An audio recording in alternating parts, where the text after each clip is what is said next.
그엔 왜 그토록 엄청난 눈이 날이었는지 그 겨울이 다갈 무렵 수은주 밑으로 새파랗게 곤두박질치며 우르르 몰려가던 폭설. 그때까지 나는 사람이 왜 없어지는지 또한 왜 돌아오지 않는지 알지 못하였다. 한낮의 눈보라는 자꾸만 가난 주위로 뭉쳤지만 밤이면 공중 여기저기에 빛나는 얼음 조각들이 박혀 있었다. 어른들은 입을 벌리고 잠을 잤다. 아이들은 있는 힘 다해 높은 음자리로 뛰어올라가고 그날 밤 삼촌의 마른 기침은 가장 낮은 음계로 가라앉아 다시는 악보위로 떠오르지 않았다. 그리고 나는 그 밤을 하얗게 새우며 생철 실로폰을 두드리던 기억을 지금도 잊지 못한다.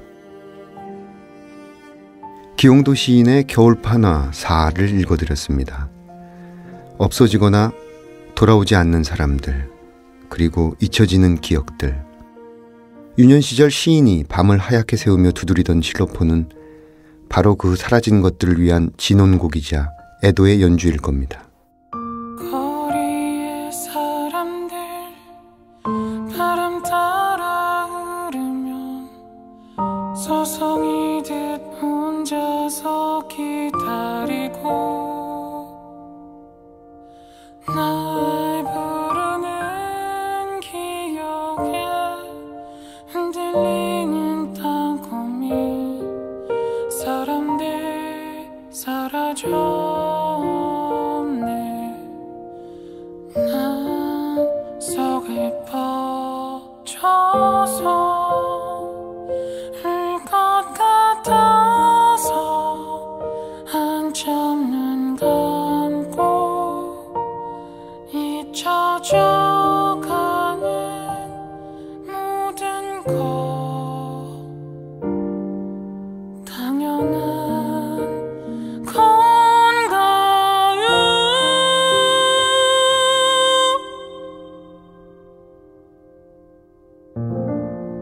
문학 라디오 헤이수의 문장의 소리.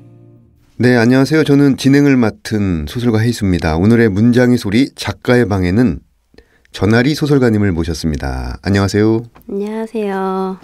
저는 소설 쓰는 전아리고요. 문장의 소리에는 벌써 세 번째 나오는 것 같아요. 오랜만에 스튜디오 오니까 되게 반갑고 네. 네, 정겹네요. 네. 네, 전아리 소설가님, 많은 분들이 알고 계실 텐데요. 간략하게 소개해드리면 세계 청소년 문학상에 당선됐고 소설집 즐거운 장난, 주인님, 나의 주인님, 장편소설로는 시계탑, 직녀의 일기장, 구슬똥을 누는 사나이, 한 달간의 사랑, 헬로우 미스터 챕, 간호사 제이의 다이어리 등이 있습니다. 이번에 세 번째 소설집, 신작입니다. 옆집 아이는 울지 않는다가 출간됐습니다. 네. 2008년에 작품 활동을 시작하시면서 12권의 장편소설을 쓰셨어요. 네. 세보신 적이 있나요? 가끔 한 번씩 세봐요. 이 대단한 필력이라는 생각이 듭니다. 이 옆집 아이는 울지 않는다. 이 작품집은 즐거운 장난, 주인님 나의 주인님 이후 세 번째 소설집인데 출간된 책이 나오자마자 처음 든 생각은 뭐였습니까?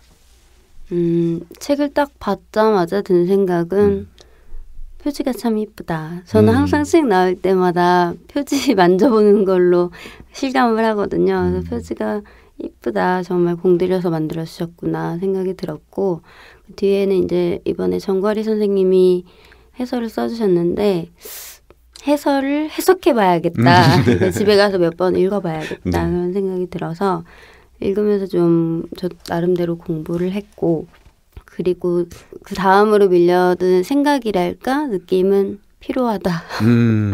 잠깐 쉬자 이런 느낌. 그래서 어떻게 책을 출간한 뒤에 좀 쉬셨나요? 네, 그 책 나오고 한 보름 정도는 헤이수 선배님을 포함한 친한 선배님들도 좀 보고 네. 멀리 계신 분들하고 전화도 드리고 이렇게 좀 쉬면서 보냈어요. 이렇게 적조했던 글쓴이라고 보지 못했던 분들도 만나고 미뤄뒀던 일들도 하시고. 책 나온 김에 그냥 핑계 삼아서 모이자고. 그 소설집 제목이 옆집 아이는 울지 않는다. 굉장히 독특한 제목인데 제목을 짓게 된 과정 상황이랄지 좀 설명을 좀 해주시죠. 사실 집에 있으면 가끔 예전에 몇 번 이사를 할 때는 옆집 소음이 되게 많이 들리던 집도 있었고 어떤 집은 정말 소음 차단이 잘 돼서 방음이 잘 돼서 옆집에서 무슨 일이 일어나는지 아무 소리도 안 들리는 집도 있었거든요. 근데 그거는 뭐 그냥 어느 날 밤에 너무 적막하다. 옆집에서 무슨 일이 일어나도 정말 모르겠고 옆집 사람도 여기서 무슨 일이 일어나도 모르겠구나. 근데 사실 뭐 그걸 차치하고 이 제목은 무관심에 관한 거였어요. 옆집 아이는 항상 웃으면서 현관 밖으로 나오지만 집 안에서는 울고 있을지 울지 않을지 알지 못하는 게 아니라 알고자 하지 않는 게 아닐까. 이 소설들 전반적으로 하고 싶은 메시지가 좀 이런 무관심이나 착취 뭐 그런 관련된 내용이어가지고 제목은 따로 정했습니다. 네. 사실 요즘 주거 형태가 대부분 아파트라든지 다세대 주택이라든지 벽을 사이에 두고 이웃이 있는데 이웃에 대해서 잘 모르잖아요. 그죠? 네. 어떤 그런 무관심의 한 모습으로 지어진 제목입니다. 이 8편의 작품이 실려 있습니다. 그 8편의 작품에 등장하는 인물들의 그 연령층이라든지 직업군 정말 다양해요. 스펙트럼이 정말 다양해요. 그래서 소설을 집필할 때 처음 어떻게 시작하는지 궁금하다는 생각이 들었어요. 이렇게 자료 조사를 하면서 시작하는지 혹은 상상을 하면서 하시는지. 그 질문을 글 쓰고 나서부터 제일 많이 들었던 것 같아요. 근데 매번 달라요. 사실 소재부터 시작될 때도 있고 이런 인물을 얘기하고 싶다 혹은 이런 장면을 꼭 넣고 싶다.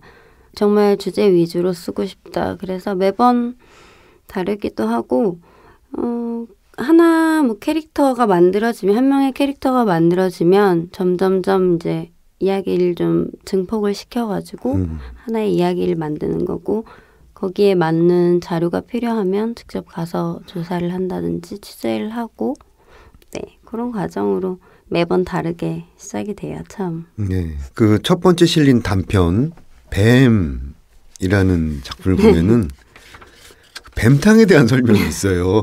네? 뭐 누룩뱀을 먼저 끓는 물에 데치고 막 내장 발라내고 뭐 독을 뺀 독사와 함께 푹푹 끓여가지고 막 이런 장면도 있고 그다음에 잉어라는 단편에 보면은 또 잉어 대가리와 꼬리를 막 해고 막 곰솥에 막 비닐 막 지지고 막 이런 것들이 나오는데 굉장히 그 원시적 생명력이라고 해야 되나요? 그래서 이런 뱀탕, 잉어탕 이런 만드는 과정이 되게 세밀한데 어떻게 직접 보신 거예요? 네, 그런 장면은 직접 봐야지 좀 생동감 있는 묘사가 나오더라고요. 근데 일단 부위나 이런 거에 대해서는 진짜 땅콩분들이 표현하는 그 어휘가 정말 명칭이랑 다르기 때문에 조사할 거는 뭐 조사를 기본적인 거는 해가지고 뭐 뱀탕 같은 경우에는 수원 쪽에 가가지고 조사를 했고 수원이요? 네, 아주 멀리 가기에는 제가 좀 너무 멀어서 막 철원 이쪽은 너무 멀어가지고 그나마 가까이 있는 곳이 수원이에요. 그리고 보통 취재원들하고 연락을 했을 때 오케이 해주시는 분들이 많기도 한데 또 직업별로 좀 반응이 달라서 오케이 해주는 쪽으로 가가지고 취재를 한 경우였고 잉어 같은 경우에는 제가 어렸을 때 저희 엄마 아빠가 경동시장에서 잉어 잡아다가 그 대야에 넣고 이렇게 배를 갈라서 잉어 즙을 이렇게 우려주셨어요.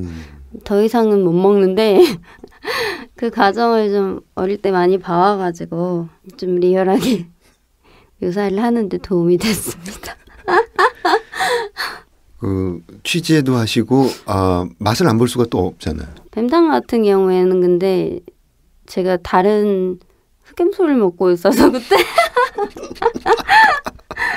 뱀탕은 못 먹었고요. 그리고 그게 상당히 값비싼 보양식으로 통하더라고요. 그리고 잉어는 비린내가 없애려고 해도 사실 잘 없어지지 않아가지고 어릴 때는 멋모르고 먹었는데 지금은 이제 못 먹죠. 이 소설의 공간이라고 해야 될까요? 그 뱀을 잡아서 유래해주는 그 땅꾼의 집 강원도를 배경으로 하고 있나요? 그 소설에서 굉장히 산골, 산골인데 네. 굉장한 산골. 그 땅꾼 집이 배경이 되고 있고 전원일기는 이제 개 도축장이 또 주요 배경이 되고요. 당신과 당신의 당신은 태국 네. 약간 성매매를 하는 원정, 장소로서 원정 성매매. 네. 그다음에 복서라는 작품을 보면은 퇴직 복서들이 돈을 벌기 위해서 목숨을 담보로 경기 임하는 불법 격투기 어떤 이런 것들이 주요 공간 이것도 소재로 활용되고 있는데요. 네. 굉장히 강렬합니다. 어떻게 이런 소재와 배경을 찾게 되었는지 궁금해한 독자들이 많이 있을 것 같아요. 사실 이게 되게 소외계층을 다루었다거나 되게 비일상적인 주제다 아니면 뭐 그런 이제 수식어가 많이 붙긴 하는데 저는 그렇게 생각하지 않거든요. 뱀 같은 경우만 봐도 고등학교, 중학교 친구들 엄마 아빠가 이렇게 직접 공수해 오신 그런 보약을 먹는 친구들도 굉장히 많고 그렇죠. 원정 성매매 같은 경우에는 사실 굉장히 많이 이루어지고 있거든요. 그 여행사 통해서 뭐 브로커 통해서 그리고 그 외에도 뭐 전원일기 같은 경우에는 유기견 관련해서 조사를 하다가 네. 얻게 되었고 사실 보지 않으려 한다면 안 볼 수도 있는 얘기지만 보려고 하면 아주 선명하게 보이는 욕망의 단상들이기 때문에 네. 저는 되게 흥미를 갖고 뭔가 인상 깊게 생각이 돼서 이야기로 만들어보자고 생각을 했어요. 네. 욕망의 단상들, 욕망의 상징물들, 어떤 식욕이라든지 성욕이라든지, 네. 그다음에 여러 가지 욕망, 본능적 욕망에 관련된 인물들, 굉장히 아주 날카롭고 치열할 정도로 잘 묘사되고 있습니다. 이 던전이라는 작품을 보면은 어떻게 작가님은 온라인 게임을 즐겨 하십니까? 사실 제가 게임을 좋아해요. 근데 MMORPG도 좋아하고 그 외에 심즈도 좋아하는데 예전에 테라를 한번 했었거든요. 테라라는 게임을 했는데 시작하니까 레벨을 어느 정도 올리고 나니 한 달이 가 있더라고요. 그리고 삼시세끼 중에 한 2끼를 친구랑 같이 PC방에서 먹고 있는 저를 발견하고 게임은 정말 날 잡고 해야겠다. 게임은 되게 좋아하는데 소설 쓰는데 그렇게 영향을 미치지 않는 저의 취미. 숨겨진 취미예요. 한번 열리면 잘 닫히지 않는 취미. 그 어떻게 소설 쓰기하고도 게임 하는 거랑 좀 연관이 있습니까? 도움을 받습니까?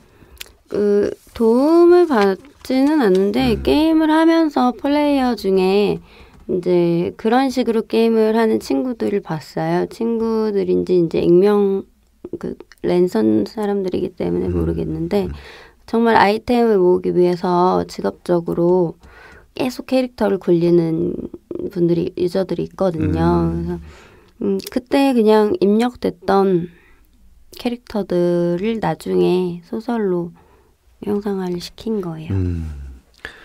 그 작가들에게는 어떤 롤 모델이라고나 할까요?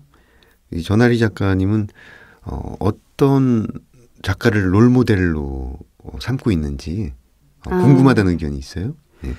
사실 롤 모델이라기보다는 독자로서 좋아합니다. 독자로서 저는 고전 문학을 되게 좋아해서 네. 헤세, 헤르만 헤세 책을 되게 좋아하고 한 작가의 특정 작품을 좋아한다기보다는 콜레라 시대의 사랑, 지화 사랑, 5번째 아이 이렇게 좀 다양한 장르의 고전 문학을 좋아해요. 그런 책들이 어떤 문학 세계에 영향을 미친 작품이라고도 할 수 있을까요? 네, 읽으면서 나라별로 굉장히 다양한 문화를 갖고 있고 스토리텔링 기법 자체도 다르고 그리고 일단 질문할 여지가 있는 책이 있고 반문할 여지가 있는 책이 있고 예. 또 다른 책은 사람을 흡수하는 책이 있고 네.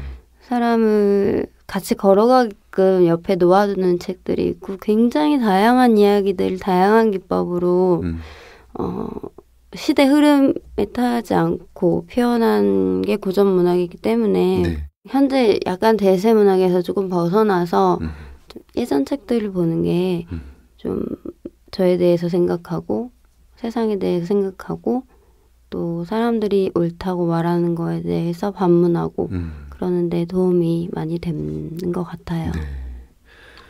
참고로 전하리 작가는 철학 전공자이신데 오늘 말씀하시는 걸 보니까 상당한 내공이 느껴집니다. 우리들은 이 질문이 별로 안 궁금해요. 그리고 우리들은 이런 질문을 싫어하는데 네. 전업 작가들은 하루에 집필 시간이 어떻게 되나요? 라는 궁금증을 가진 분들이 계시나 봐요. 일단 하루라는 개념을 다시 생각해야 될 것 같아요. 보통은 24시간인데 네. 글이 잘 써지고 컨디션이 되게 좋다 하는 날은 저한테는 하루가 30시간이 되고 일하는 시간이 뭐 9시간으로 길어질 수도 있고 그렇죠.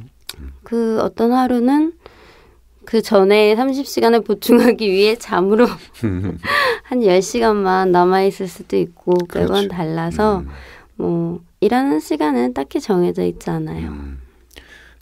기본적으로 하루에 3시간 이상은 매일은 아니지만 작업을 해야 되겠다고 마음먹은 이후에는 하루에 3시간 이상은 꾸준히 계속 써나가시는 편인가요? 네, 작업은 머릿속에서 계속 생각을 하게 되잖아요. 뭐 미드일보단 무슨 나가서 놀지 않는 이상은 나가서 놀더라도 뭔가 메모를 해놔야 되니까 한 2-3시간 정도는 일을 하려고 이제 습관을 들이려고 손끝에 일을 붙이고 있는 편이고요. 네. 네. 허리가 좀 아파서. 네. 이렇게 어떤 작가 하면은 뭐 기류의 작가, 누구 하면은 뭐 새로운 소재를 발굴해낸 작가, 뭐 누구 하면 뭐 해외 서사, 뭐 이렇게 네이밍이라고도 네. 하고 레이블이라고도 하는데 전하리 작가님은 이 독자들에게 어떤 작가로 기억되고 싶으신지요? 사실 저는 그런 모든 수식어가 작가한테는 의미가 크게 없다고 생각해서 작가로서는 제 이름은 기억이 안 돼도 별 의미가 없고요. 그냥 그 작품 제목만 기억이 됐으면 좋겠어요. 물론 읽는 분들마다 받아들이는 게 다 다르겠지만 그것 또한 엄청 이 글을 쓰는데 중요한 재미이기 때문에 네. 그냥 글로 기억되는 사람이고 싶어요. 네. 작품으로 기억되는. 네. 그게 제일 좋습니다. 이쯤에서 다음 코너로 넘어가 보겠습니다. 이번 코너는 내가 사랑하는 문장들. 어떤 문장들을 가져오셨을지 전하리 소설가의 목소리로 들어보겠습니다. 이거는 제 책 이번에 신간에서 발제를 하는 게 좋다고 하셔서 옆집 아이는 울지 않는다 중에 전원일기에 실린 부분이에요. 읽어볼까요? 마지막으로 목욕통 앞에 선다. 탈수기를 닮은 목욕통에 기다란 홈 사이사이에 미처 밑으로 내려가지 못한 누런 털들이 끼어있다.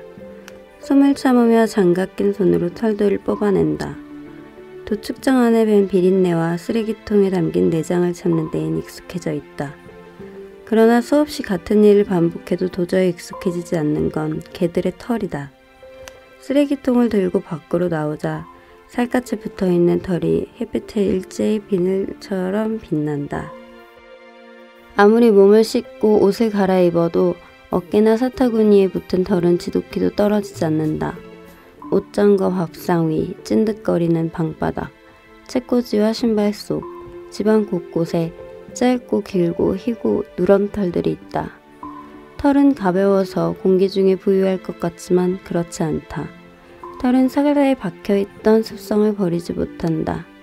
허공에 보이는 털들은 떠다니는 게 아니라 달라붙어 기생할 곳을 찾는 것이다. 여기까지입니다. 네, 전하리 소설가의 목소리로 전원일기의 한 대목을 들어봤습니다.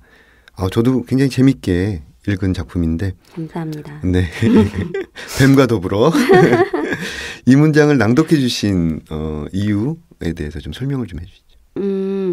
이거는 지금 개를 도축하고 난 자리, 작업장을 청소하고 나온 주인공의 심리를 묘사한 건데 아주 리얼하게 제가 와닿았던 체험이에요.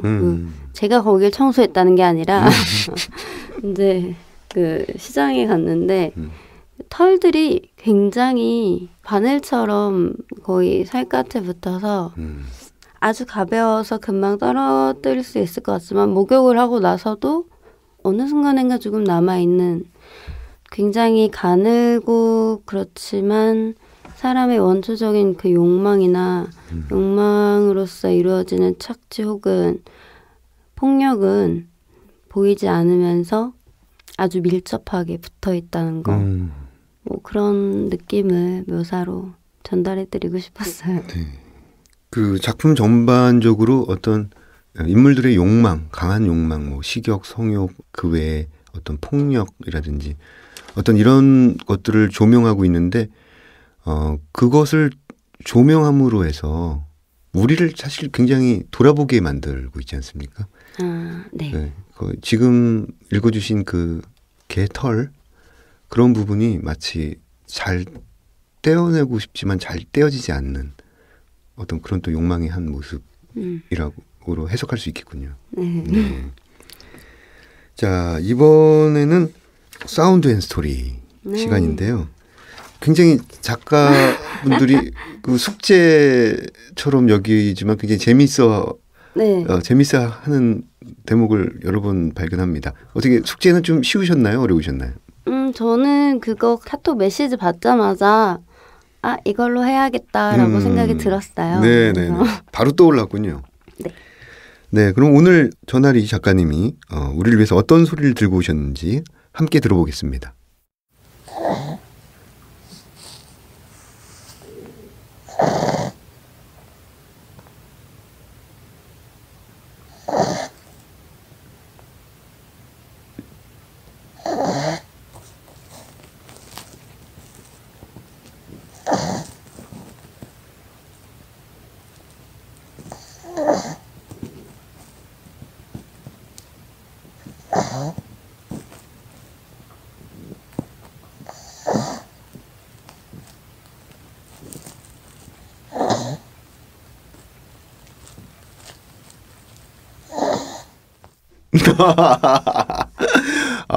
굉장히 독특한 소리네요. 이렇게 무슨 이렇게 들으니까 너무 또 새롭다. 무슨 약간 나이 드신 분이 기침한 소리 같기도 하고요. 하여튼 보이스 오르간 이쪽에서 나는 소리 같은데 좀 설명을 좀 해주시죠. 예. 설명을 먼저 할게요. 네. 제가 잠자는 시간이 물론 규칙적으로 작업을 하시는 작가분들도 있지만 저는 되게 랜덤하게 작업을 하는 편이고 그게 잘 맞거든요. 그래서 낮에 잠을 잘 때 같은 경우에는 보통 혼자 자게 되잖아요.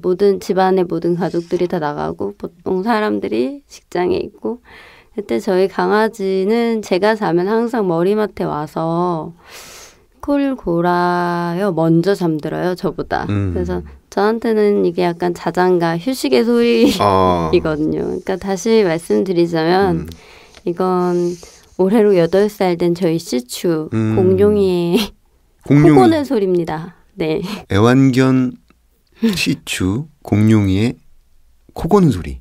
네.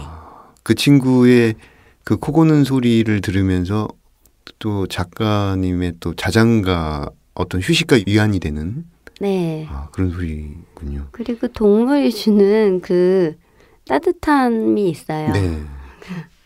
그렇죠. 따뜻한 체험. 네. 그다음에 부드러운 느낌. 네. 그 눈빛. 주인님 나의 주인님 하는 그 눈빛이죠. 간식 내놔 이런 눈빛도 있고요. 간식 내놔.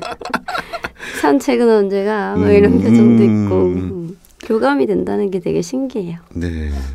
그 장편을 지금 12권 정도 출간하시고 네. 단편집을 또 3권 정도 출간하셨어요. 지금 굉장히 왕성한 필력으로 작품 활동을 해오셨는데 뒤를 돌아봤을 때 약간 본인이 참 수고했다. 잘 살았다. 어떤 이런 생각을 하십니까? 아니면 아직도 부족하다. 배가 고프다. 이 생각을 하십니까?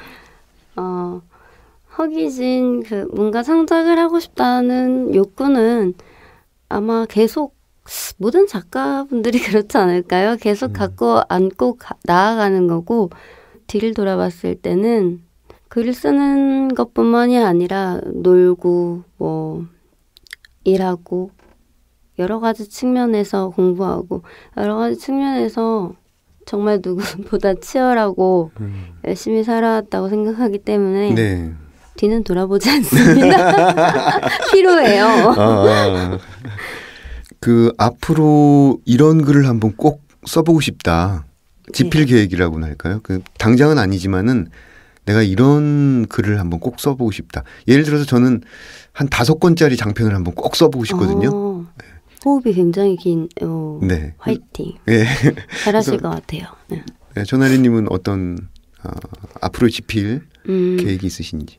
저는 원소스로 멀티유즈가 되는 그러니까 작품성으로 따지면 스토리뿐만 아니라 캐릭터, 주제 전부 입체적으로 짜여진 그런 소설을 쓰려고 공부를 많이 하고 또 준비를 하고 있습니다. 네, 원소스 멀티유즈.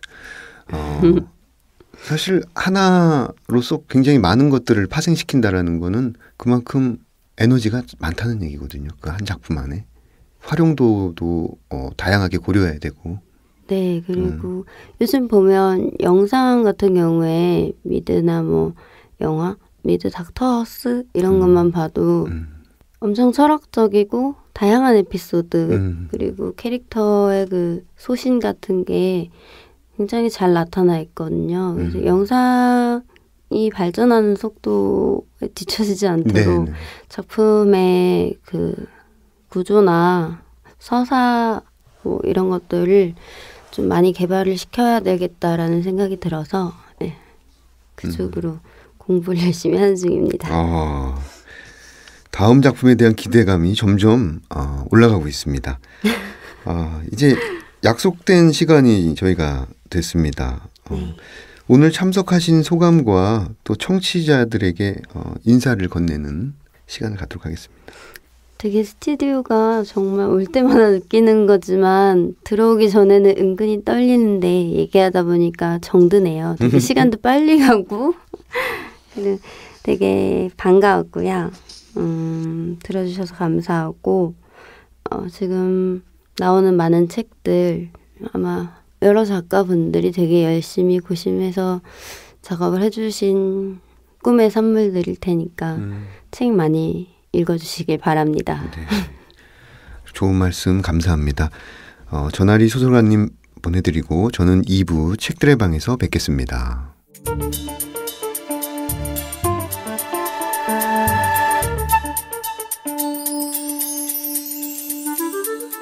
문장의 소리 2부 책들의 방. 2부 코너에서는 책과 관련된 다양한 직업군의 사람들을 초청해서 다양한 이야기를 나누고 있습니다. 오늘은 독립출판사 대표님 두 분을 모셨습니다. 안녕하세요. 안녕하세요. 네. 먼저 남자분부터 소개해 주시죠. 네, 저는 제철소 출판사에서 책을 만드는 김태형이라고 합니다. 제철소는 제가 혼자 하고 있는 1인 출판사고요. 네, 파주에 있습니다. 저희 집에서 해요. 네. 파주 집에서. 네. 네, 저는 이따와 큐큐에서 기획 및 디자인 및 세금 관련 업무와 청소를 담당하고 있는 최성경이라고 하고요. 이따 출판사는 2015년에 만들어서 현재는 원래 처음에는 11명 정도 같이 시작을 했는데요. 지금은 상주 인원이 2명으로 있고 책을 만들고 있어요. 네. 네. 네. 있다 출판사는 이제 이 밑에 디귿이죠. 있다라는 뜻이요. 저희가 이게 처음에 이제 출판사 이름을 만들 때 엄청 고민을 많이 했었는데, 있다라고 누군가가 이제 제안을 했어요. 근데 그 말이 좋다, 곱다라는 순 우리말이에요. 그래서 만들게 됐는데, 있다라는 말이 그런 뜻도 있지만, 어쨌든, 있고, 있다라고. 커넥션의 개념. 네. 그런 뜻도 가질 수 있어서 좋은 책을 소개한다, 뭐 이런 뜻도 있었어요. 근데 출판사를 등록을 하려고 갔는데요. 네. 관공서에서 이게 조합형이 아니다 보니까 좀 어려움을 겪더라고요. 이름이 등록이 안 돼가지고요. 네. 예, 영문도 쓰고 네 그렇게 하고 있어요. 영문으로는 표기가 어떻게 됩니까? ITTA요. 네.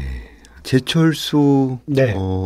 철을 만드는 곳이 아니라 이제 책을 만드는 곳인데 네. 제철소라는 이름입니다. 제철이 그러니까 뭐 철을 만든다라는 의미도 있는데 1차적인 의미는 라이트 시즌이에요. 예. 적당한 때 알맞은 계절이란 뜻이고요. 네. 뭐 제철 음식이 우리 몸에 이로운 것처럼 제철의 이야기들, 우리 삶에 이로운 제철의 이야기들을 만들겠다. 뭐 이런 좀 거창한 의미가 담겨 있습니다. 네. 굉장히 재밌습니다. 네. 책들의 방 코너에서는 직접 자신의 연대기를 소개해 주셔야 하는데요. 먼저 김태형 제철소 대표님부터 나의 연대기를 들어보겠습니다. 나의 연대기. 비뚤어지기 충분한 조건을 지녔으나 의외로 재미없는 사춘기를 보냈다. 지금 생각해보면 문학과 연극 탓이다. 소설 읽고 연극 보러 다니면서 그 시기를 견뎠다. 대학에 들어가 자연스럽게 소설도 쓰고 희곡도 썼다. 지금은 소설집 내고 희곡집 내면서 밥 먹고 살고 있으니 비교적 가성비 높은 인생이라고 생각한다. 대학을 졸업하고 10년 동안 어린이 청소년 책을 만드는 편집자로 일했다. 잘 다니던 회사를 나와 2015년에 제철소라는 출판사를 차렸다. 지금까지 15종의 책을 냈다. 가끔 돋보기를 쓰고 원고 보는 내 모습을, 젊은 필자들과 재미난 기획을 궁리하는 늙은 내 모습을 상상하곤 한다. 그럴 때마다 죽는다는 게 조금 덜 무서워지는 것 같다. 최대한 천천히 나빠지면서 나이 들고 싶다. 네. 사춘기 시절에 연극을 많이 보셨다. 네. 좀 지금 생각하면 뭐 어떤 계기가 됐는지 모르겠는데 제가 성당을 다녔는데요. 네. 그때 성탄예술제 뭐 이런 거 하잖아요. 예, 그때 처음 본 연극 학생들이 하고 했는데 그때 담당 선생님이 좀 의식이 있는 분이어서 네. 예, 그때 당시에 그 금관의 예수라는 김민기. 네네. 김민기 선생님이 노래 쓰시고 네. 예, 그게 원래 김지아 원작인 줄로 네, 알고 맞습니다. 있어요. 근데 되게 충격적이었어요. 그래서 그 뒤에 연극이라는 장르를 좀 계속 접해보고 싶어서 네, 여기저기 보러 다녔던 기억이 있습니다. 네. 저도 그 금관의 예수라는 그 노래 있지 않습니까? 네. 얼어붙은 저 하늘, 네. 얼어붙은 저 바다 이렇게 시작되는 굉장히 저도 사춘기 때 좋아했던 곡인데 저랑 비슷한 그 당시에 보셨던 연극 중에 아직까지도 뇌리에 남은 작품들이 있습니까? 네, 저는 주로 그 당시에는 이제 이렇게 되면 제 연식이 나와서 좀 그런데 그 당시에는 티켓을 종로서적 이런 데서 예매를 했어요. 직접 가서. 지금은 사라진 종로서적. 네. 그래서 직접 가서 예매를 했는데 당시에는 주로 요 근처에 있는 이제 산울림 소극장 많이 갔고요. 네. 거기서 본 것들 뭐 고도를 기다리며 엄마는 50에 바다를 발견했다. 그런 작품들. 뭐 재화벌도 있었고요. 네. 주로 문학적인 공연들을 많이 봤던 것 같아요. 네. 그 사춘기 시절에 보았던 연극 한 편, 그 한 편이 사실은 그 어떤 책이나 영화보다 강렬하게 남는 경우가 많이 있습니다. 네, 저도 그런 경험이 있는데요. 어린이 책을 또 오랫동안 제작하셨잖아요. 네. 네. 기억에 남는 이건 내세울 만한 내가 했던 책 중에서 어린 책 중에서 내세울 만한 책이다. 꼽을 만한 게 뭐가 있을까요? 꼽을 만한 책이요. 저는 근데 어린이 책도 많이 했는데 어린이 책보다는 청소년 책 많이 했고요. 네. 청소년 책 중에서 뭐 꼽을 만한 책을 말씀드리면 첫 회사에서 만든 책인데 친구가 되기 5분 전이라는 일본 소설이 있어요. 네네. 네, 그 소설을 제가 거의 처음 들어가서 얼마 안 돼서 제가 직접 이제 외설을 발굴해서 기획을 해서 이렇게 만든 책이라 특별히 더 시게마츠 기요시라는 일본 작가가 쓴 청소년 소설입니다. 네, 친구가 되기 5분 전. 네. 좋습니다. 지금까지 15종의 책을 내셨잖아요. 네. 효자가 있습니다. 그중에 효자 상품이라고 해야 되나요? 아직 효자라고 하기엔 성에 안 차고요. 네. 네, 그래도 나름 애써주는 책들이 있는데 네. 요새 코난북스 그리고 위고라는 출판사하고 이제 새 출판사가 제철소까지 같이 내는 에세이 시리즈가 있어요. 아무튼 시리즈라고. 네, 아무튼. 네. 그래서 그 책들이 선방을 하고 있고요. 네, 그리고 아무튼. 최근에 낸 은유 작가의 인터뷰집 출판하는 마음이란 책이 있는데 그 책이 많은 독자들이 좋아해 주셔서 요즘 좀 즐겁습니다. 네. 즐거운 모습 우리 김태형 대표님의 즐거운 모습 청취자분들께 꼭 보여드리고 싶은데 네, 이 다음으로는 그 최성경님의 나의 연대기 들어보겠습니다. 어렸을 때 막연하게 헌책방 주인이나 도서 대여점 주인이 되고 싶었어요. 등하굣길에 동네 헌책방에 들러 시간을 보내곤 했는데 천장 가까이 쌓아올린 책이며 사람이 겨우 지나갈 만한 공간을 제외하고 모두 책뿐인 공간에서 하루 종일 뭔가 읽고 정리하는 헌책방 주인이 세상에서 제일 여유롭고 행복한 사람처럼 느껴졌었거든요. 대학에서는 문학을 공부했어요. 진희정과 다자이 오사무, 장준해 같은 작가들을 좋아했는데 생각해보면 작품보다는 작가들의 삶의 방식에 더 매료되어 있었던 것 같아요. 글을 쓰고 싶다는 욕망보다는 저들처럼 불꽃처럼 살다가 사라지고 싶다 생각했던 것 같아요. 졸업 후에도 시를 계속 썼어요. 썼다고 쓰니까 쓴다고 생각하며 시간을 보낸 것 같기도 한데 부모님 집에서 살고 있다 보니까 눈치가 많이 보였어요. 25살 때쯤이었는데 동네를 지나다 국비 지원으로 출판 과정을 수료할 수 있다는 현수막을 받고 등록하고 6개월 동안 공부했어요. 편집부터 인쇄까지 출판 제작에 필요한 것들을 겉핥기식으로 배웠는데 북 디자인에 흥미가 생겨서 포트폴리오를 만들어 출판사에 지원했어요. 운 좋게 취직이 됐고 이후로 몇 군데 출판사를 옮기며 10여 년 정도 디자이너로 일을 했습니다. 처음엔 돈을 벌기 위해 글과 가까운 곳에서 일하고 싶다는 생각에서 시작한 일이었지만 책을 만드는 일이 재밌었고 책을 만들면서 다양한 분야에도 관심을 갖게 됐어요. 언젠가는 내가 가장 잘할 수 있는 책을 만들어 보고 싶다고도 생각했어요. 2015년에 개인적인 이유로 프랑스어를 배우게 됐는데요. 거기서 전 대표인 최성웅을 만나 이따를 시작하게 됐습니다. 출판 목록을 잡는 시기였는데 제가 좋아하는 작가들, 궁금했던 작가들의 책의 목록이 다수 포함되어 있었어요. 끝까지 출간을 못하더라도 재미있는 시도라고 생각해서 시작했고 지금 생각해도 좀 바보 같은 일이긴 했지만 항상 우연에 기대서 살아왔기 때문에 지금도 하고 있고 앞으로 어떻게 될지 모르겠지만 책의 옆자리에서 계속 책을 만들면서 살고 싶다고 생각하고 있습니다. 네. 진희정과 다자이 오사무, 장준해 이 작가들의 삶의 방식에 매료된 것 같다라고 했는데 장준해의 경우에는 어떤 작가의 삶의 방식이 매료됐었나요? 그 작가가 사생아로 태어나서 네. 뭔가 그 거리에서 글을 시작한 사람이잖아요. 네. 그래서 그런 부분들이 좀 매력적으로 다가왔던 것 같아요. 다자이 오사무 같은 경우에도 유약한 모습들 모습들 여성과의 어떤 불꽃 같은 사람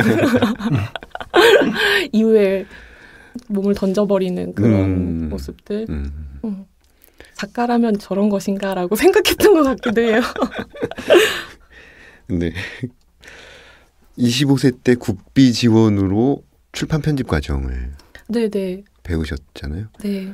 국비 지원의 효과를 단단히 보신 케이스인 것 같아요. 근데 그때 한참 너무 시를 쓰고 싶어서 이제 졸업 후에도 계속 잡고 있었는데요. 아무래도 계속 집에서 눈치가 보이는 거예요. 그래서 뭔가 책이랑 좀 더 가깝게 일을 할 수 있으면 좋겠다라고 생각했는데 제가 이 일을 하기 전에 대학을 다니면서 편집자로 작은 출판사에 취직해서 편집자로 일을 한 적이 있었거든요. 근데 편집자로 일을 할 때 보니까 옆에서 이제 같이 책을 만들고 있는 디자이너분들이 되게 멋있어 보이더라고요. 네. 그래서 이때 좀 배워놓으면은 인쇄 전반이나 출판 전반에 대해서 배울 수 있겠다라고 생각하고. 네. 그렇군요. 그 독립출판사 제철소와 있다. 주로 어떤 종류의 책을 출간하는지 또 최근 출간한 책은 어떤 것인지 저희에게 좀 소개해 주시기 바랍니다. 김태형 대표님부터. 제철소는 문학하고 이제 예술을 중심으로 한 책을 만들려고 하고 있고요. 지금 그렇게 꾸준히 내고 있는데 독립출판사라고 하기에는 좀 잘 모르겠어요. 그러니까 독립출판사라는 정의가 아직 뭐 확실하게 정확하게 내려진 게 아니라서 저는 그냥 상업출판을 혼자서 하는 일인 출판사에 더 가깝고요. 네, 독립출판은 독립출판물을 만드는 출판사라고 이해하는 게 더 나을 것 같고요. 2015년 말에 희곡집 당신이 잃어버린 것이라는 책을 내면서 세상에 나왔어요. 그래서 지금까지 국내 창작 희곡집을 꾸준히 내고 있고 아까 말씀드린 아무튼 시리즈 만들고 있고요. 예, 최근에는 그 출판하는 마음이라는 인터뷰집하고 아무튼 시리즈 가운데 하나인 김병훈 소설가의 아무튼 방콕을 펴냈습니다. 네. 네. 아무튼 시리즈 지금 굉장히 좋은 반향을 얻고 있는 것으로 알고 있는데 저는 인터뷰집이 개인적으로 조금 인상적이었어요. 네. 외국 같은 경우에는 인터뷰집이 많이 있는데 우리나라는 좀 드물지 않습니까? 네, 안 팔려서요. 네. 저도 인터뷰집을 개인적으로 상당히 좋아하고요. 예, 특히 뭐 그 르포르타주 형식의 어떤 인터뷰집을 되게 좋아하는데 그래서 네, 그 이전에도 인터뷰집을 2권 냈었고, 예, 근데 인터뷰집 자체가 국내 시장에서는 사실 별로 그렇게 크게 예, 인기 있는 장르가 아니라서 사실 좀 내면서도 많이 고민이 되고 하는데 이번 책 같은 경우는 네, 너무 내고 싶었고요. 제가 그래서 출판사 이제 시작하는 단계에서 이제 했던 기획이고 꽤 오랜 시간이 걸려서 3년 가까이 걸려서 나온 책이에요. 네. 예, 그래서 좀 더 각별하죠. 네. 이따도 네, 말씀해 주시죠. 이따 처음 시작할 때는 이제 기존 출판 시스템에서 이제 출간되기는 조금 어렵지만 누군가에게는 꼭 필요한 책을 내고 싶다는 어떤 마음으로 2015년에 이제 11명에서 12명 사이의 사람들이 모여서 이제 만든 출판사고요. 그때 당시에는 이제 다들 다른 직장을 다니고 있어서 평일 저녁이나 이제 주말에 시간을 내서 노동과 자본을 공유하는 형태로 이제 시작이 되었어요. 그래서 그 처음 시작이 과로 시리즈라는 건데요. 비트겐슈타인의 전쟁일기를 시작으로 이제 얼마 전에 노발리스의 밤의 창가라는 책이 나왔는데요. 네. 그렇게 10권이 묶여서 과로 시리즈가 완간이 되었고 2017년도부터는 이제 상주에서 근무하는 사람들이 한 4명 정도가 있었고요. 그렇게 해서 이따 시인선하고 저희가 작은 출판사임에도 불구하고 다른 브랜드를 만들었어요. 그래서 네. 퀴어 문학 브랜드 큐큐를 런칭했고 계속 출간을 하고 있습니다. 네. 퀴어 문학 네. 브랜드. 네, 퀴어 문학 브랜드 큐큐라고 예. 만들어서 작년에 우리가 키스하게 자두요라는 책을 냈어요. 네. 일단 지금 한 권이 나온 상태군요. 아니요. 그리고 퀴어 문학 클래식이라고 해서 이제 퀴어 문학 퀴어 작가들의 그러니까 20세기 초반까지 작가들의 책을 이제 엮어서요. 이제 퀴어 문학이라는 것이 사실 장르화되어 있지 않기 때문에 그거를 역사적으로도 좀 살펴보고 문학적으로도 좀 살펴볼 수 있는 작품들을 선별해서 진행을 하고 있고 올해 3월에 오스카 와일드의 책이 2권이 나왔어요. 레딘 네. 감옥의 노래라는 책이랑 텔렌이라는 작품. 네. 다양한 시도들이 굉장히 돋보입니다. 최근 몇 년 사이에 1인 출판사, 뭐 독립문예지라든지 독립출판사 뭐 이런 논이 적고 그다음에 소품종 다양화, 소품종 다양화를 목표로 해서 출판사들이 많이 생겨난 걸로 알고 있습니다. 이 척박하고 경쟁이 심한 이 출판 시장에서 아이러니하게도 소규모 출판사와 잡지가 꾸준히 생겨나는 이유에 대해서 어떻게 생각하시는지 좀 의견을 듣고 싶습니다. 네. 일각에서는 좀 부정적인 시선으로 보시거나 뭐 염려의 시선을 보내시기도 하는데요. 저는 그렇게 부정적으로 보지는 않고요. 네. 뭐 여러 이유가 있겠지만 생각해 보니까 제가 생각할 때는 제가 2005년에 이제 처음으로 출판사에 입사를 했는데 그때만 해도 뭐 출판은 매년 뭐 최악이다 뭐라고 하니까 매년 갱신을 하니까 단군 이래 최악이라는. 2005년에도 그랬는데 그래도 그때는 지금보다 나았고 그래서 어떤 채용이나 이런 부분에 있어서 좀 많이 열려 있었어요. 그래서 지금 생각해 보면 제 또래 편집자들, 마케터들이 꽤 많았고 지금도 많이 이제 활동을 하고 계시고 이제 그분들이 저를 포함해서 이제 좀 경력이 쌓이고 하면서 내가 정말 내고 싶은 책을 내고 싶다라는 어떤 열망 같은 것들이 점점 좀 높아지지 않나. 그래서 그게 어떤 1인 출판사 혹은 독립 출판사의 방식으로 표현되는 것 같아서 저는 다양한 목소리들이 나온다는 면에서 참 좋고요. 그리고 기본적으로 출판사가 정년을 보장하는 곳이 아니기 때문에 어느 정도 나이가 되면은 미래를 모색해야 되는 어떤 그 딜레마에 빠지게 되고요. 거기에서 이제 계속 책을 만들고 싶다 하는 이제 분들은 개인 출판사라는 어떤 선택지를 찾는 것 같습니다. 네. 최승경님은 어떻게 생각하세요? 네, 동의합니다. 저도 이 질문을 받고 아이러니하지 않다 이 일이 왜냐하면 내추럴하다. 네, 너무나 당연한 수순이고 이게 출판 구조의 문제에서 오는 거라고밖에는 설명할 길이 별로 없는 것 같아요. 그래서 아까 말씀하셨듯이 뭐 편집자나 마케터나 디자이너나 뭐 그 출판 관련 일을 했던 모든 사람들이 이제 어느 정도까지 가면은 퇴직이 요즘에 되게 빨라졌잖아요. 그래서 그런 문제들도 있을 테고 갈 곳이 사실은 마땅치 않고 근데 내고 싶은 책은 있고 어떻게 하면은 여기서 좋아하는 일을 하면서 살 수 있을까를 고민하다 보니까 이렇게 다양한 면들이 나왔던 것 같고 제 생각에는 이제 그러니까 조금 저보다 나이가 조금 어린 분들은 아마도 직장을 제 생각엔 잡기가 어려운 부분이 가장 크고 다양한 걸 만들고 싶다는 어떤 욕구, 그러니까 기존 출판 시장에서 먹히지 않는 것들이 이런 식으로 도전을 해보면은 성공할 수 있지 않을까라는 생각에서 하시는 것 같아요. 네. 지금 책을 읽는 인구는 줄어들고 있지만 책을 내고 싶어하는 분들은 또 더 많아지는 현상이 일어나는데 이 방송을 듣고 있는 청취자분들도 본인의 책을 갖고 싶고 지금 아마 두 분이 하시는 방송을 들으면서 나도 저기 원고를 한번 보내고 싶다. 저 출판사에서 책을 내고 싶다. 이런 욕망을 가질 것 같아요. 어떤 스텝, 어떤 프로세스를 거쳐서 책이 나오게 되는지 좀 간략하게 좀 설명을 해 주시죠. 네. 저는 어떤 대단한 툴이나 엄격한 기준이 있는 건 아니고요.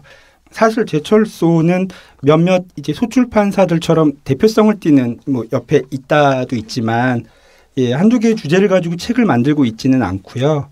그렇다 보니까 이제 그런 걱정은 있어요. 제철소가 내는 책들이 좀 너무 중구난방으로 이렇게 되지 않을까. 그 부분은 좀 염두에 두고 기획하려고 해요. 그래서 기획 단계에서는 주로 시리즈물을 생각하면서 기획을 하는 편이에요. 그러니까 하나의 큰 시리즈를 설정해 놓으면 아무래도 그 큰 맥락 안에서 움직일 수 있으니까 그리고 기획에 들어가는 공력도 조금은 줄일 수 있고 그래서 소출판사가 접근하기는 좀 힘들지만 그래도 조금 초반에 무리를 해서라도 좀 큰 시리즈를 생각하고 그 안에 책들을 좀 넣으려고 하는 그런 방식을 택하고 있고요. 저는 뭐 저자 선별 이런 거는 없고 우선 원고 보내주시면 너무 감사하죠.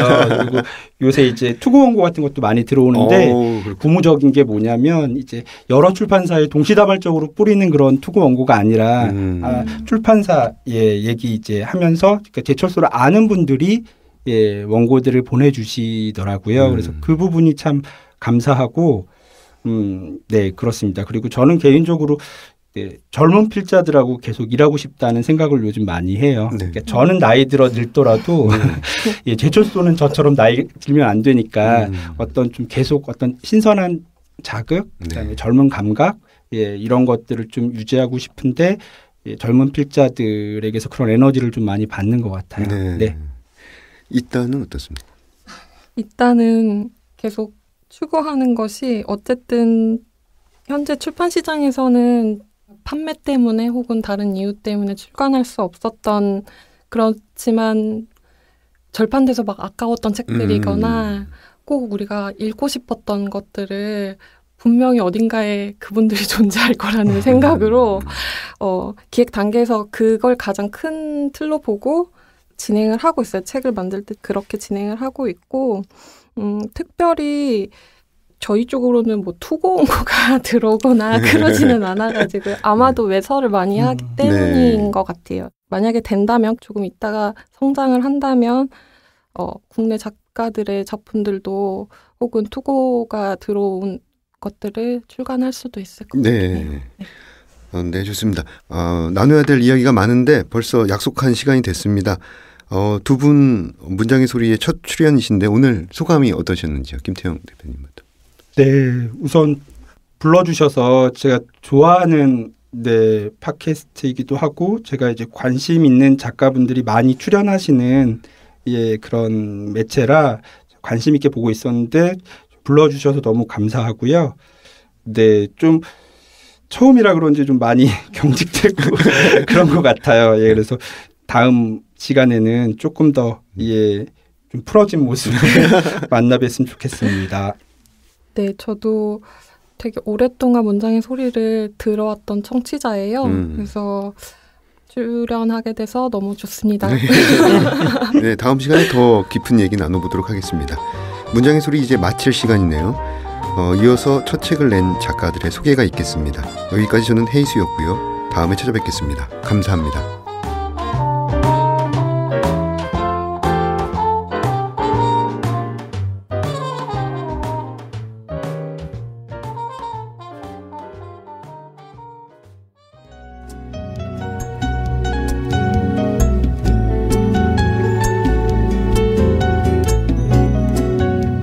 문장의 소리 정현우 시인입니다.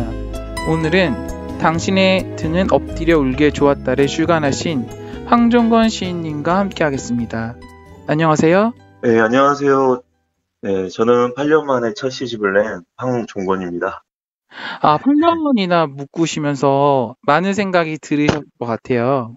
예, 일단은 저 데뷔하고 기다려주신 분들이 많았었는데 좀 생각보다 더 늦게 돼가지고 죄송하다는 생각도 들었고 또 그 8년 동안 그래도 게으르게 쓴 게 아니라 열심히 썼구나라는 생각을 했습니다. 당신의 등은 엎드려 울게 좋았다. 예. 근데 되게 감성적이기도 하고 되게 슬픔도 막 되게 묻어나고 예. 제목이 되게 좋은 것 같은데 이게 원래는 짐승으로라는 시 일부분을 제가 바꾼 건데 원래는 당신의 등은 원래 끝없이 배열된 건반 네, 엎드려 울게 좋았다라는 구절을 네. 제가 시집 곳곳에 보면 등에 대한 이야기들이 조금 나와요. 네. 뭐 등짝에 뭐 파도 소리가 잘 난다든가 뭐 이런 뭐 등이 한없이 뭐 둥그러진다든가 뭐 이런 표현들이 있는데 네. 예, 그래서 이제 조금 이제 약간 제목만큼은 조금 더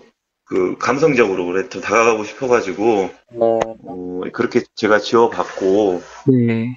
또 당신이라는 또 여기 그 화자들이 굉장히 많이 나와요. 네. 예, 그래서 이제 당신, 등 이것들을 포함해서 전체적인 어떤 시집 톤이랑 맞는 제목을 지었습니다. 예. 시들이 되게 에너지가 넘치는 시들도 있었고 또 네. 어린 화자들이 이렇게 등장하는 시들도 있었어요. 예. 그래서 되게 다양한 느낌을 받았던 시집이었는데 예. 영감을 주로 어디서 받으시는지 궁금해요. 그렇게 다양한 것들을 이렇게 쓰시는 거 보면. 제가 다양한 거를 쓰게 된 거는 이제 습작 시간이 좀 길어서 네. 그 당시에 그 몰두했던 것들이 이제 워낙 그 많았었기 때문에 뭐 그런 것 같고요. 보통 이제 어린 화자거나 어떤 그 자연물이 대상이 되는 것들은 유년의 어떤 바다에 대한 기억이라든가 뭐 이런 것들을 통해서 많이 이렇게 접근했고요. 또 이 도시에 와서 느끼는 어떤 또 그 체험들을 통해서 나머지는 또 이렇게 약간 모던하게 나가긴 했는데, 저는 사실 원체험도 중요하지만은 독서 체험이 굉장히 중요하다 생각해서 책을 많이 읽고 책을 읽다가 보통 시를 쓰는 편입니다. 어떤 종류의 책을 읽으시나요? 뭐 보통 시집을 많이 읽는 편이긴 한데, 아무래도 이제 시를 쓰는 사람이니까. 네. 네, 제가 이제 요 근래에 이렇게 발표하는 시인들도 잘 많이 있긴 하는데, 저는 큰 시인들을 읽는 걸 좋아해요. 뭐 서정주 시인이라든가 김수영 시인이라든가 뭐 백석 시인이라든가 좀 그런 시인들을 뭐 매번 읽을 때마다 네. 다른 식으로 또 다 저한테 뭐 주는 것들이 있더라고요. 네. 그럼 그런 시인들 중에서 오마주는 누구예요? 저는 사실 제일 좋아하는 시인은 감각적인 면에서는 이게 너무 총체적이라서, 감각적인 면에서는 서정주 시인을 좀 담고 싶고, 어떤 그 세계라든가 어떤 화법이라든가 그리고 정서라는 것들은 또 백석 시인을 담고 싶은데, 그래서 많이 이렇게 따라하기도 해보고 또 내가 거기서 벗어나려고 되게 노력도 해보고 그랬던 것 같아요. 생각해보니까 백석 시인이 되게 멋있잖아요. 예. 근데 황종건 시인도 제가 한 3년 전인가 4년 전에 그때 처음 뵀었는데, 예. 키도 되게 크시고 되게 잘생기셔가지고 제가 놀랐거든요. 시인 중에서도 이렇게 잘생긴 사람들이 있구나. 많죠, 요즘에는 뭐. 키가 되게 크고 훤칠하고 눈썹도 되게 진하고 되게 남자답고 막 그런 생각이 들었었어요, 그때. 예, 감사합니다.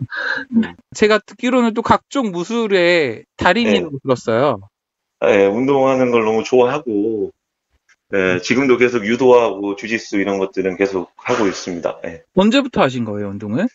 운동은 그냥 어렸을 때부터 한 번도 이렇게 쉬거나 그러지는 않았습니다. 뭐 합기도를 하기도 했고, 태권도를 하기도 했고, 또 이제 약간 성인이 돼서는 본격적인 이제 이종격투기도 했고, 요즘에는 좀 조금 더 나이가 더 들었잖아요. 그냥 방어 체계를 가진 뭐 유도라든가 주짓수 이런 그 것들. 운동을 하시면서 네. 시에도 뭔가 영향을 끼치는 게 있나요? 거의 나는 좀 비슷한 지점인 것 같아요. 시도 굉장히 뜨거운 지점을 찾아가는 일이고, 그리고 운동 역시도 내가 가장 뜨거운 순간에 할 수 있는 것들이거든요. 그래서 비슷해요. 그리고 시도 어떤 숙련의 과정 없이는 되게 그냥 날것으로 나오기 되게 힘든 것이고, 운동 역시도 이제 훈련 없이는 절대 이렇게 할 수 없는 것들이 많기 때문에,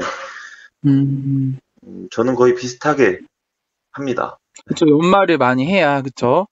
예, 그렇죠. 그런 것도 있고, 사실 젊었을 때는 운동을 한 이유가 너무 내가 너무 뜨거워가지고 견딜 수가 없는 거예요. 예, 그래가지고 이제. 몸이 많이 뜨거우셨나요? 예, 좀 그랬던 것 같아요. 그래서 이렇게 좀 운동하고 난 뒤에 시를 많이 썼는데, 운동하고 나서 이제 힘이 다 빠지고 나서, 네. 아무것도 이제 펜 하나 들만 힘만 있으면 딱 그때가 시 쓰기 적기인 것 같았거든요, 어렸을 때는. 시는 언제부터 쓰신 거예요? 시는 사실상 이제 문예창작학과를 다니면서 쓰기 시작했는데, 시는 이제 그래도 중학교, 고등학교 때부터 굉장히 동경의 대상이긴 했어요. 네. 예. 뭔가 시인으로서의 뭔가 마초의 느낌인데, 그 문창과를 가실 생각을 하신 거예요? 예, 아니, 사실은 저는 이제 체육학과를 가려고 했죠. 제 이제 소질에도 맞는 것 같고, 네. 적성에도 맞는 것 같아서 그랬는데, 일단 체육학과가 일단 떨어졌고, 진로가 일단 막혔었고, 다른 과를 알아봐야 되는데, 네. 제가 그나마 되게 잘할 수 있고, 좋아할 수 있는 것이 문예창작학과더라고요. 이제 거기를 이제 선택을 했어요. 그런데 고등학교 때부터 쓰신 거예요? 예, 그냥 동네에서 그냥 조금씩 그냥 썼던 정도죠. 뭐. 그런 천재성이 이제 성인 돼서 나온 거군요. 예, 그때도 이렇게 상복은 늘 있었던 것 같아요. 그래서 이게 선택했을 때 이렇게 조금 더 쉽게 했던 것 같은데, 어디 무슨 글쓰기 대회 나가면은 거의 상을 받았던 것 같아요. 앞으로 어떤 시인으로 남고 싶으세요? 저는 계속 운동선수들이 있고 은퇴하고 나면 감독도 되고 뭣도 되고 그러잖아요. 네. 그런 선수들이 좋아 보이기도 하지만 현역일 때 가장 아름다운 것 같아요. 그래서 다른 어떤 것이 되는 것보다 굉장히 시 쓰는 거에 대해서 굉장히 열심히 하는 사람, 막 잘 쓰고 뭐 이런 것도 중요하겠지만 계속 그 작품을 생산해내고 내 삶과 이렇게 시가 굉장히 유기적으로 연결되는 시인이었으면 좋겠어요. 인터뷰 마치며 마지막으로 황종건 시인의 완벽한 발자국 들으며 마치도록 하겠습니다. 완벽한 발자국, 황종건. 걸음을 부르는 곳이 작고 물속이었다.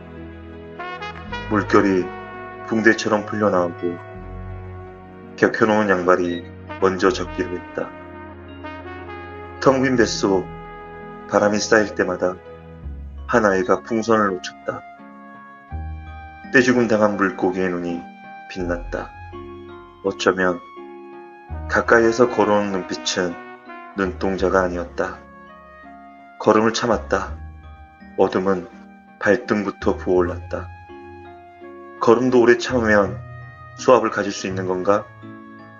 무릎이 펄펄 끓었다. 얼굴이 쉽게 빨개지고 거울을 보면 뜨거운 지느러미가 바닥거렸다. 결국 예쁠 것이 하나 없었다. 거꾸로 걸어가는 아줌마들과 마주칠 때마다 사람은 자신의 등만을 쫓으며 사는 것 같았다. 건널 수 없는 바닥은 늘 발등. 구두를 벗으면 강물에 얼굴을 쳐박고 싶었다. 왜 사람은 머리부터 나왔는데 발로 걷게 된 것인지. 얼굴에 죽은 물고기들이 흘러넘치고 있었다. 관 속에 얼굴을 쳐박고 싶을 때가 찾아지고 언제나 얼굴만큼 완벽한 발자국이 없었다.